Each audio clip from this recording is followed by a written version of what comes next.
Yo, we got a video here today, and it's the moderate men going their own way. Is it logical given the grim marriage statistics? Let's get right into it. So the first part of this philosophy, the no marriage, the no long-term relationships, this part is becoming more common. I've seen in my clinical experience more men who are adopting this philosophy. I'll refer... Really? And I bet you the majority of them aren't watching YouTube or Instagram or any kind of stuff that are doing that. They're naturally doing that because the environment has, depending on their location, turned to crap. To this as the moderate MGTOW stance. As for the rest of these parts, they're not as common, like breaking away from society and causing widespread political and societal level change. These types of stances are out there, to be sure, but not nearly as common as, again, the moderate MGTOW stance. So this... And there is an interesting point there because someone said, oh, how great would it be to go to a place like Fiji, not realizing how many people from Fiji, Tonga, Samoa flood into New Zealand, Australia. There's a reason for that because they want to go to a better place. You may be able to find a certain location, but those islands aren't going to be it. And maybe the options of Philippines, Thailand, they're slowly pulling off the table, but I would rate those options higher than Fiji. This moderate MGTOW stance is essentially an ideology, a set of ideas and ideals, a set of strategies that are employed repeatedly. We see men who feel like the system is against them. We see this belief that there are trends in politics, the attitudes of... Why would they actually have that feeling? Let's really just take a step back. Why would you feel like society is against you, is attacking you, is setting up traps for you along the way, trying to hinder your progress, trying to stop you from being a king, really? But that's just more of a LARP. But to stop you from being your best self, whether it's in the business, politics, medicine, whatever, they want to make it more difficult. Of women and trends in relationships that are going against them. For example, unfavorable outcomes in long-term relationships, like being taken advantage of, infidelity, divorce, unfair treatment when getting divorced, like unfair property division.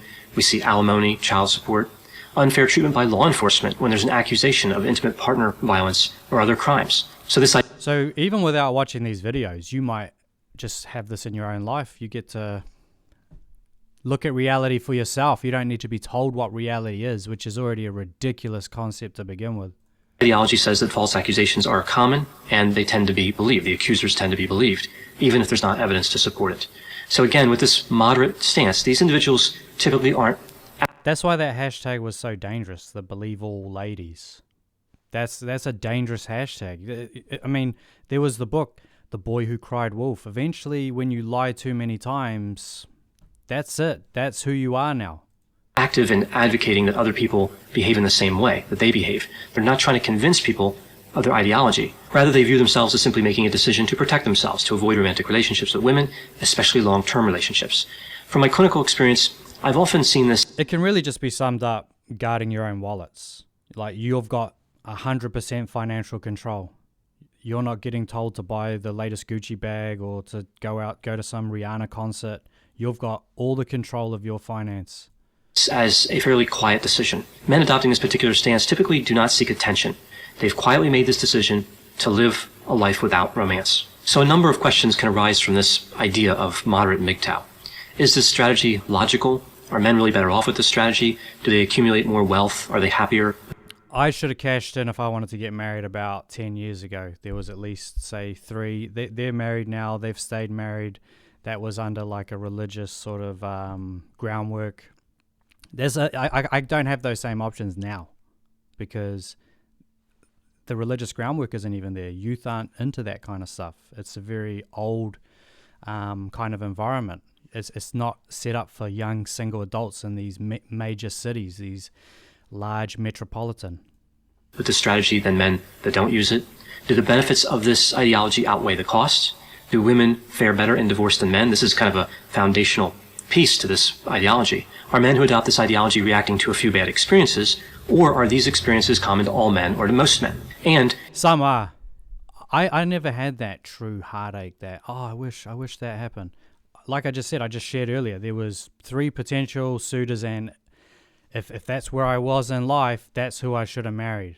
Now I'm probably going to have to go to another country. I'm going to have to go to a more traditional country and find basically what New Zealand was 20 years ago in a part of the Philippines or Ukraine, Russia, something.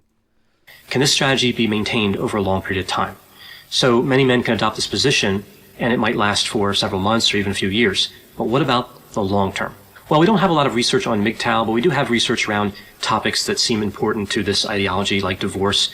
And I'm also going to base a lot of this on my clinical experience, working with men who have adopted this moderate. I mean, we had the term called confirmed bachelor. The problem is that there's more confirmed bachelors now than there ever was in history. There used to just be a few of us. Now, because the environment's turned to complete garbage crap, people are just naturally waking up, and then people are also sharing their experiences, trying to warn other guys.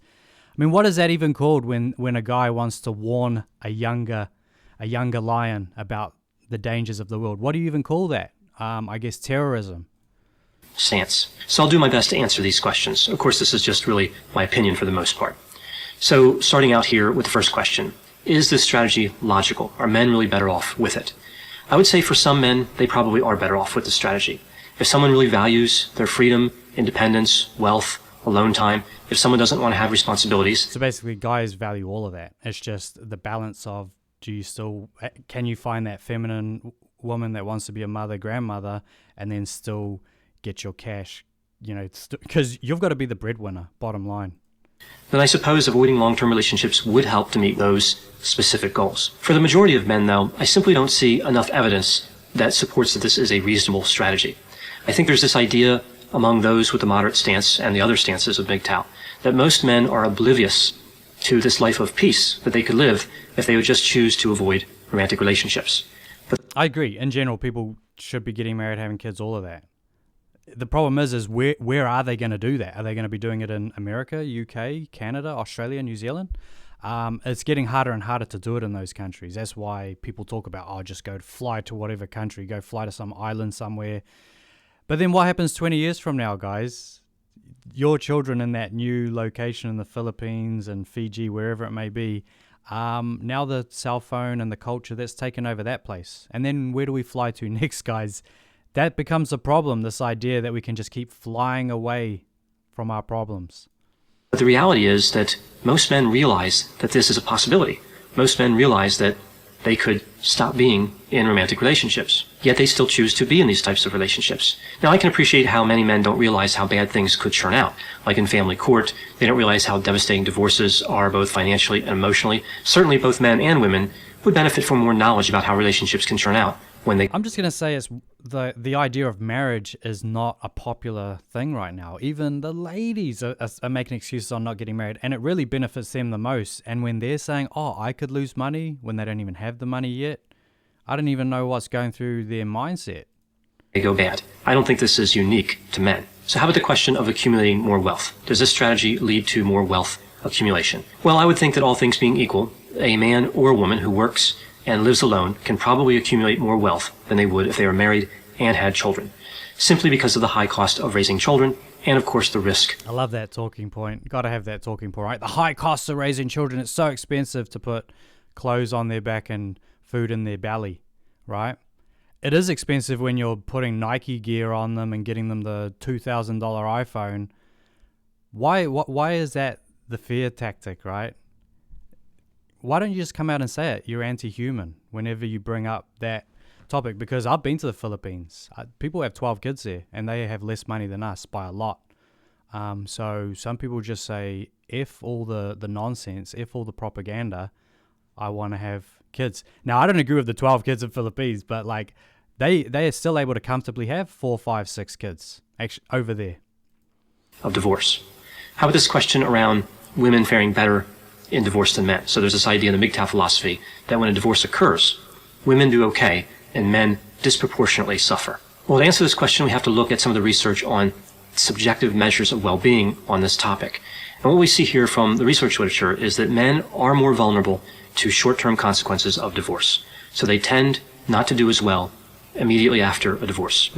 And the problem with all of it is the fact that it's no fault. When it was fault-based, you could actually make a case that, this person was in the right, this person was in the wrong, and we'll do it regardless. With no fault, you have literally opened the floodgates. And I said when I was young, when I was like 12 or 15, I was thinking, How long are they going to get away with this crap? How long can they just keep fleecing people by saying, I'm unhappy. I just roll out of bed. I'm unhappy. They've already got a relationship set up and they get the cash. Seems like a good deal, right?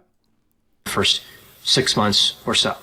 Outside of the short term, women and men are similar in terms of economic well-being, mental and physical health, chances of finding another partner, social integration, and feelings of loneliness.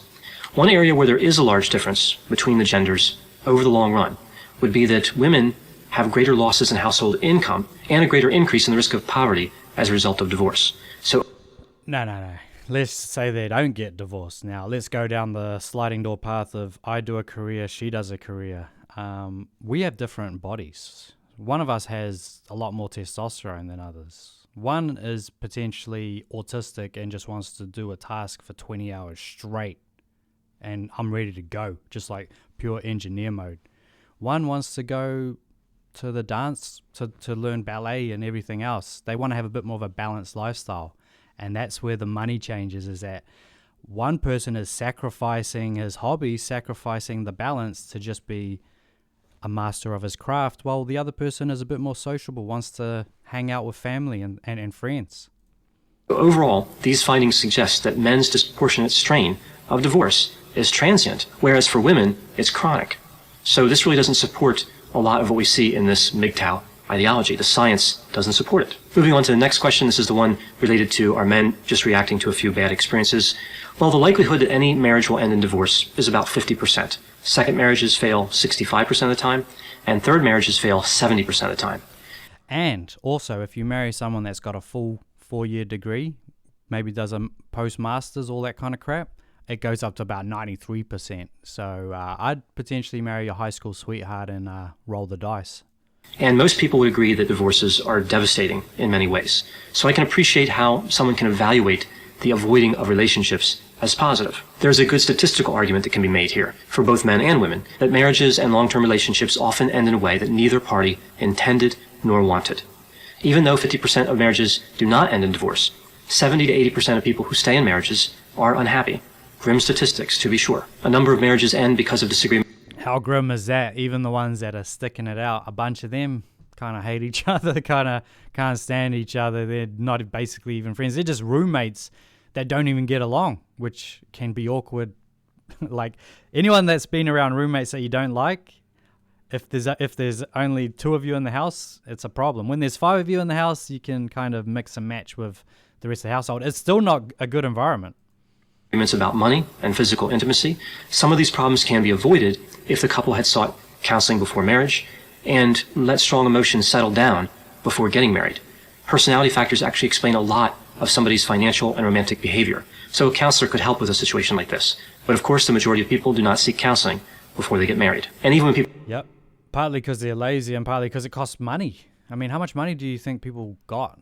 They're already buying the Rihanna concert and they're getting the Gucci bags and they're spending like $1,000 on makeup for the week. What makes you think they've got counseling budget?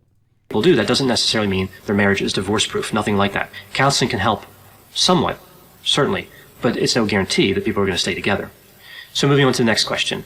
Can the strategy work in the long run?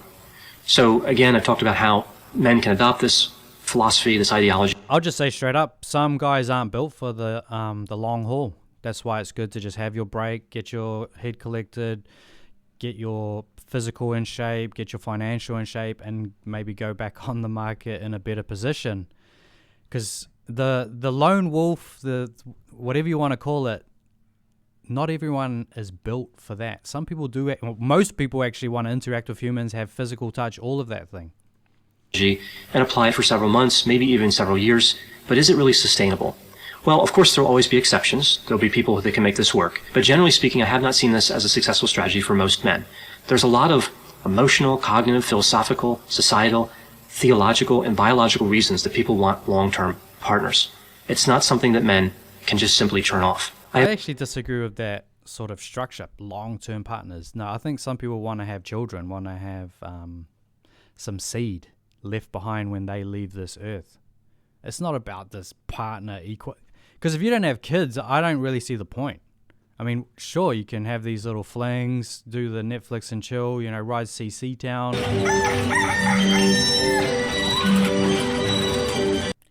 But why would you actually get married if you're not trying to set up that stable environment for your sons and daughters?